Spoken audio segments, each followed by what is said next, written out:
শতবর্ষ উপলক্ষে জাতীয় সংসদের বিশেষ অধিবেশন শুরু, সন্ধ্যায় ভাষণ দেবেন রাষ্ট্রপতি।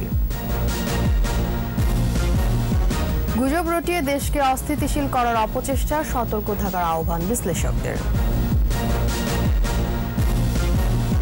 আবারও বিশেষ তহবিল যোগানের ভাবনা পুঁজিবাজার নিয়ন্ত্রক সংস্থার, ঋণ সংস্কৃতি নিয়ে ভাবার পরামর্শ।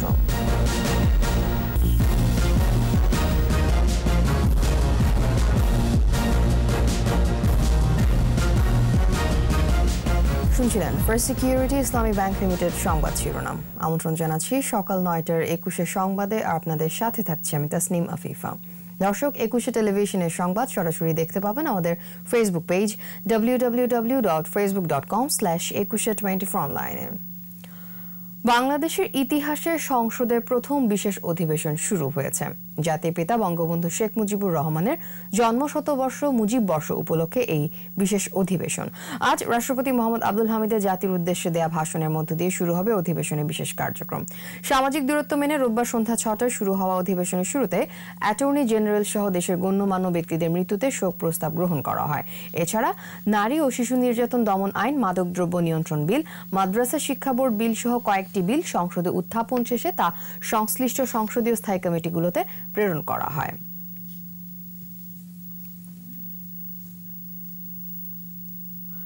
সাধারণ নির্বাচনের মধ্য দিয়ে মিয়ানমারের গণতন্ত্রের ধারা অব্যাহত রাখা এবং গণতন্ত্রের পথ আরও পরিপক্ক হবে বলে আশা করছেন পররাষ্ট্র প্রতিমন্ত্রী। মন্ত্রণালয় নিজ দফতরে সাংবাদিকদের সাথে আলাপে তিনি জানান, নির্বাচনের পর রোহিঙ্গা সংকট সমাধানে অগ্রগতি আসতে পারে। আর জো বাইডেন মার্কিন প্রেসিডেন্ট নির্বাচিত হওয়ায় বাংলাদেশের সাথে সম্পর্কের কোনো পরিবর্তন হবে না বলেও মন্তব্য করেন প্রতিমন্ত্রী। রিপোর্টে আরও জানাচ্ছেন মোহাম্মদ নুরুন নবী।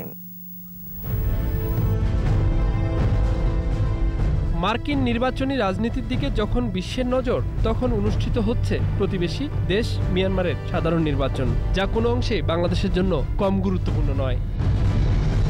বর্তমান রাজনৈতিক সমীকরণে খুব একটা পরিবর্তন আপাতত দৃষ্টিতে হবে না মনে হলেও বাংলাদেশ চায় সামরিক শাসন অবসানের পর দ্বিতীয় এই নির্বাচনে পরিপক্ক হবে দেশটির গণতন্ত্র।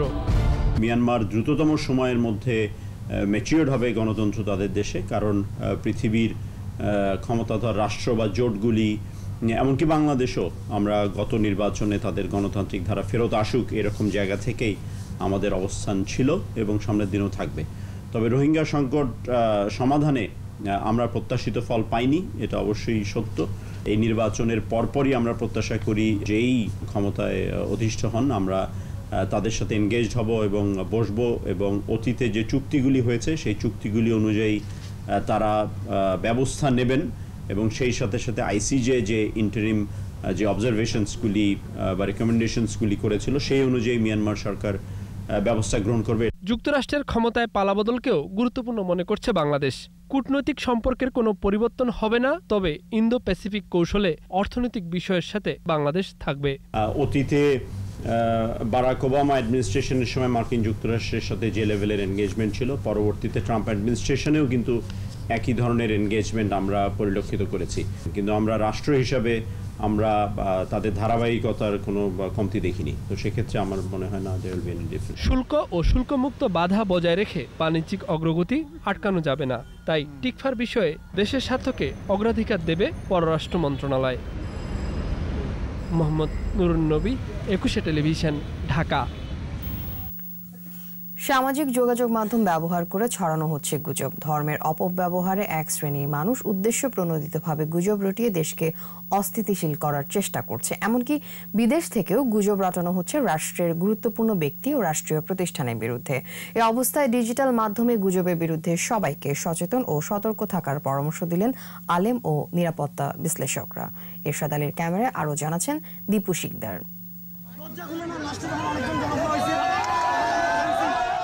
ঘটনাটা সাম্প্রতিক। ইসলাম অবমাননার গুজব ছড়িয়ে জুয়েল নামে এক ব্যক্তিকে প্রথমে পিটিয়ে হত্যা ও মরদেহ আগুনে পুড়িয়ে দেওয়া হয়। আর গত 2 নভেম্বর কুমিল্লা মুরাদনগরের সামাজিক যোগাযোগ মাধ্যমে উস্কানি ছড়িয়ে ইউপি চেয়ারম্যান সহ সংখ্যালঘু সম্প্রদায়ের 6টি হিন্দু বাড়ি পুড়িয়ে দেওয়া হয়। দুটি ঘটনায় মামলা হয়েছে, গ্রেফতারও করা হচ্ছে আসামিদের।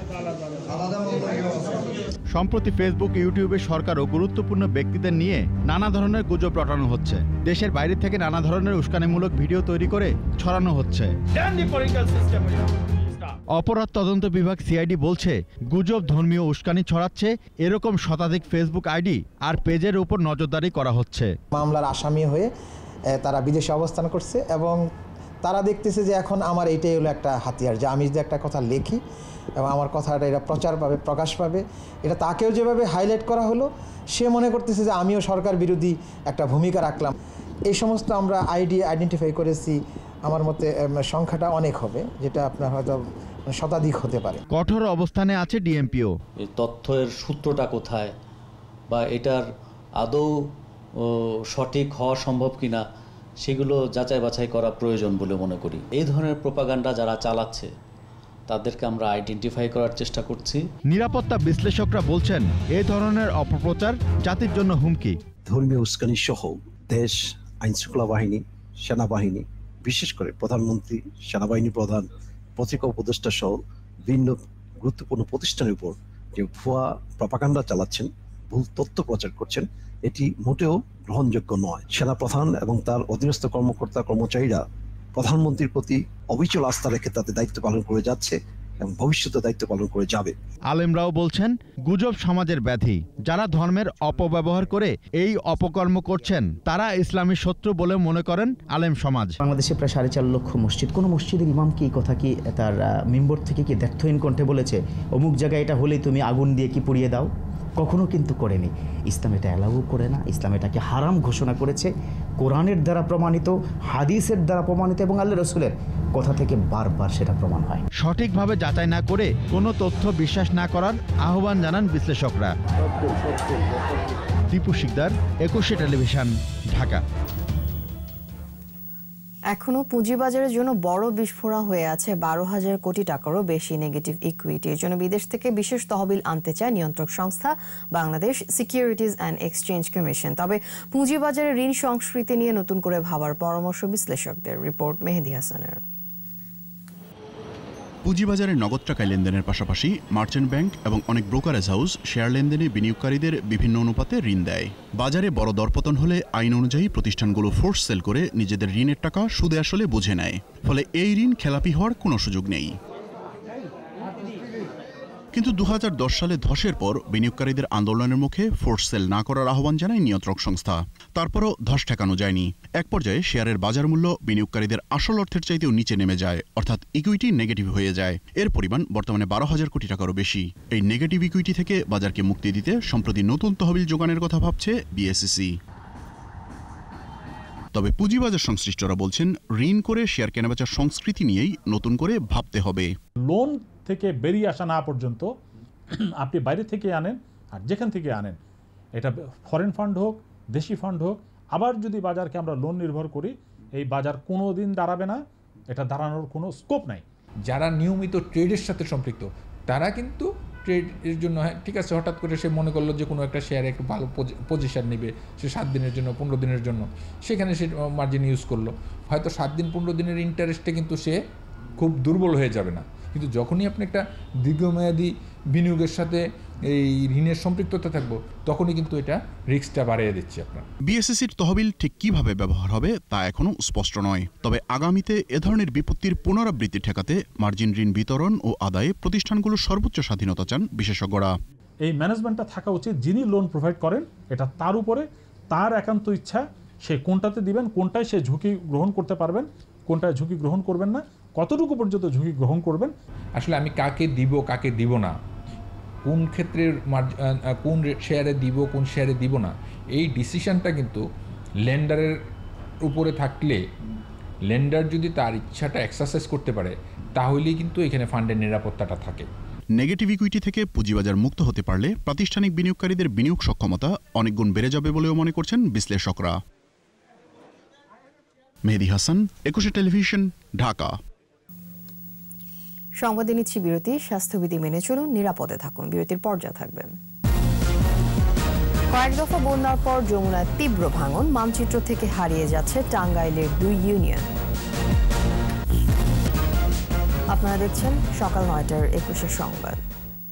যমুনার ভাঙনে মানচিত্র থেকে হারিয়ে যাচ্ছে টাঙ্গাইলের নাগরপুর উপজেলার দোপতিয়র ও সলিমাবাদ ইউনিয়ন। অব্যাহত ভাঙনে বাড়িঘর, ফসলি জমি আর সহায় সম্বল হারিয়ে অনেক পরিবার এখন নিঃস্ব। ভাঙন রোধে প্রকল্প প্রস্তাব পাঠানো হয়েছে বলে জানিয়েছে পানি উন্নয়ন বোর্ড। টাঙ্গাইল প্রতিনিধি কাজী রিপনের রিপোর্ট, জানাচ্ছেন সমর ইসলাম। গেল বর্ষায় কয়েক দফা বন্যার পর তীব্র হয়েছে যমুনার ভাঙন। নদীর কোল ঘেঁষে নাগরপুর উপজেলার দোপতিয়র ও সলিমাবাদ ইউনিয়ন, নিশ্চিন্তপুর, বক্তারটেক, বাগকাটারি, ফয়েজপুর, সিটকিবাড়ি সহ 2 ইউনিয়নের প্রায় সব গ্রামই ভাঙন কবলিত। এরই মধ্যে নদীগর্ভে বিলীন হয়ে গেছে স্কুল, মাদ্রাসা, উপস্বাস্থ্য কেন্দ্র, রাস্তাঘাট, হাটবাজার সহ বিভিন্ন স্থাপনা। কয়েকবার সরিয়েও শেষ রক্ষা না হওয়ায় ঘরবাড়ি ও ফসলি জমি হারিয়ে মানবেতর দিন কাটাচ্ছে পরিবারগুলো। কৃষি আমাদের একমাত্র নির্ভর। এই যমুনা নদীর তীরে আমাদের বাড়ির জমি জমা, সব জমি জমা নদীতে ভেঙে গেছে।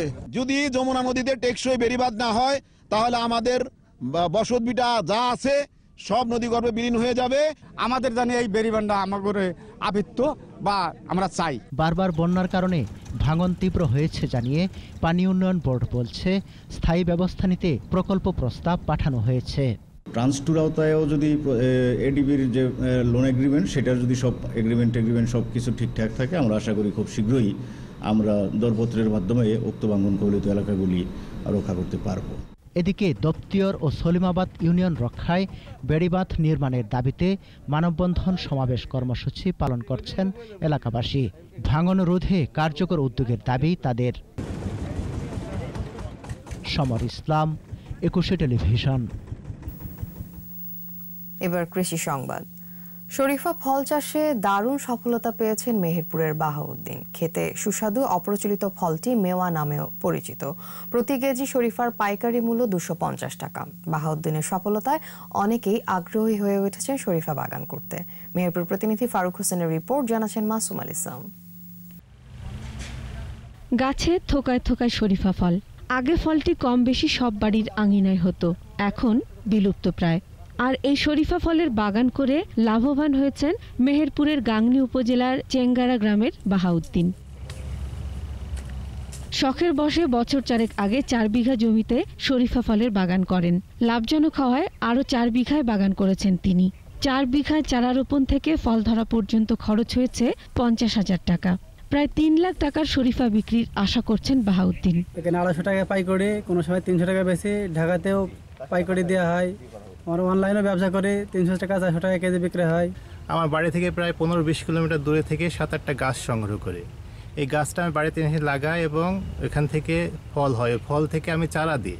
চারা দেওয়ার পরে ওই চারা থেকে আমি এই বাগান দুটো করি।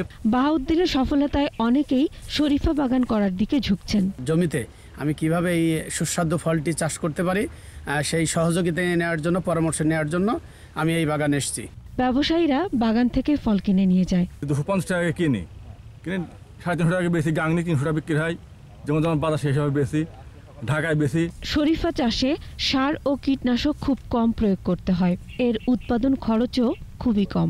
এলাকার থেকে এবং এলাকার বাইরে থেকেও অনেক কৃষক এটা দেখতে আসছে এবং নিজেরাই চাষাবাদ বৃদ্ধি করার জন্য, নিজেরাই সম্পৃক্ত হওয়ার জন্য তারা আগ্রহ প্রকাশ করছে। তো এটা অত্যন্ত লাভজনক একটি ফল। দেশি এই ফলটি বাজারে ভালো অবস্থান তৈরি করবে বলে আশাবাদ কৃষি বিভাগের। মাসুম আলিসা, 21 টেলিভিশন। শেষ করছি সকাল 9টার 21 সংবাদ। যাওয়ার আগে ফার্স্ট সিকিউরিটি ইসলামী ব্যাংক লিমিটেড সংবাদ শিরোনামগুলো আরও একবার। মুজিব বর্ষ উপলক্ষে জাতীয় সংসদের বিশেষ অধিবেশন শুরু। সন্ধ্যায় ভাষণ দেবেন রাষ্ট্রপতি। গুজব রটিয়ে দেশকে অস্থিতিশীল করার অপচেষ্টা, সতর্ক থাকার আহ্বান বিশ্লেষকদের। আবারও বিশেষ তহবিল যোগানের ভাবনা পুঁজিবাজার নিয়ন্ত্রক সংস্থার। ঋণ সংস্কৃতি নিয়ে ভাবার পরামর্শ।